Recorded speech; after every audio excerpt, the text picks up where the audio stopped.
বৈশ্বিক বাণিজ্যের লাইফলাইন খ্যাত হরমুজ প্রণালী কয়েক সপ্তাহ ধরেই সম্পূর্ণভাবে ইরানের নিয়ন্ত্রণে।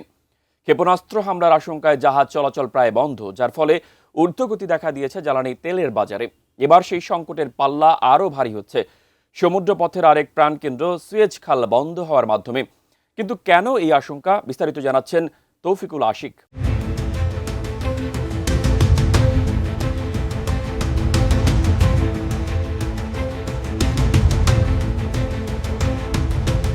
হরমুজ প্রণালী অবরুদ্ধ থাকায় গত এক মাস ধরে জ্বালানি সংকটের ভয়াবহ রূপ দেখছে বিশ্ব। ব্যারেল প্রতি $118 ছাড়িয়েছে কুয়েতি তেলের দাম। বিশ্ববাজারে এই টালমাটাল অবস্থায় নতুন করে অশনি সংকেত দিচ্ছে লোহিত সাগর। ইয়েমেনের সশস্ত্র গোষ্ঠী হুতিরা এখন সরাসরি ইসরায়েলি ভূখণ্ড লক্ষ্য করে দূরপাল্লার ক্ষেপণাস্ত্র ছুটছে বলে দাবি করা হচ্ছে। এই সামরিক তৎপরতা কেবল ইসরায়েল নয়, বরং পুরো ইউরোপ ও এশিয়ার বাণিজ্যের প্রধান রুট সুয়েজ খালকে হুমকির মুখে ফেলে দিয়েছে। আমি বুঝি নির্মাণের শিল্প, সালাম স্টিল বোঝে ডিউরেবিলিটি। সালাম স্টিল, মোস্ট ডিউরেবল স্টিল। বিশেষজ্ঞদের মতে হুতিরা চাইলেই বাবেল মানদেব প্রণালী পুরোপুরি বন্ধ করে দিতে পারে। সেই সক্ষমতা রয়েছে ইয়েমেনের এই সশস্ত্র গোষ্ঠীর। গত 2.5 বছরে যা তারা প্রদর্শন করেছে, এই প্রণালী লোহিত সাগরে প্রবেশের একমাত্র দরজা। হুতিরা লোহিত সাগরের মুখ আটকে দিলে এর সরাসরি প্রভাব পড়বে সুয়েজ খালের ওপর, আর চিরতরে রুদ্ধ হয়ে যাবে এশিয়া ও ইউরোপের মধ্যে সামুদ্রিক বাণিজ্য যোগাযোগ।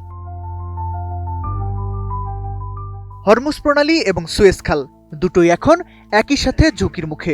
ইতিহাসে এর আগে কখনো বৈশ্বিক বাণিজ্যের এই দুটি পথ একই সময়ে এমন চরম সংকটের মুখে পড়েনি।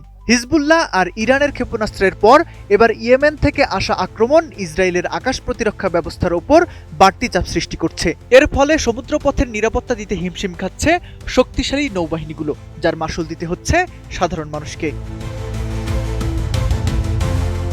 কাতারের দোহা ইনস্টিটিউট ফর গ্র্যাজুয়েট স্টাডিজের অধ্যাপক এলমাসরির মতে, ইসরায়েল হয়তো রাজনৈতিকভাবে এই সংঘাতের পরিধি বাড়ানোকে স্বাগত জানাতে পারে, কারণ বেনিয়ামিন নেতানিয়াহু চান না যুক্তরাষ্ট্র এই যুদ্ধ থেকে দ্রুত বেরিয়ে আসুক। ইসরায়েলের কৌশলগত লক্ষ্য পূরণ না হওয়া পর্যন্ত তারা ওয়াশিংটনকে যুদ্ধের অংশীদার রাখতে চায়। আর সুয়েজ খাল বা হরমুজের মতো আন্তর্জাতিক রুটগুলো যখন বিপদে পড়বে, তখন যুক্তরাষ্ট্র বাধ্য হয়ে এই অঞ্চলে তাদের সামরিক উপস্থিতি বাড়াবে।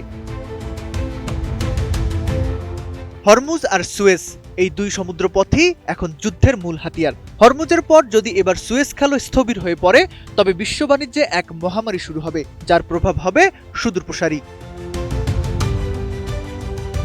Taufiqul Ashiq, ATN news.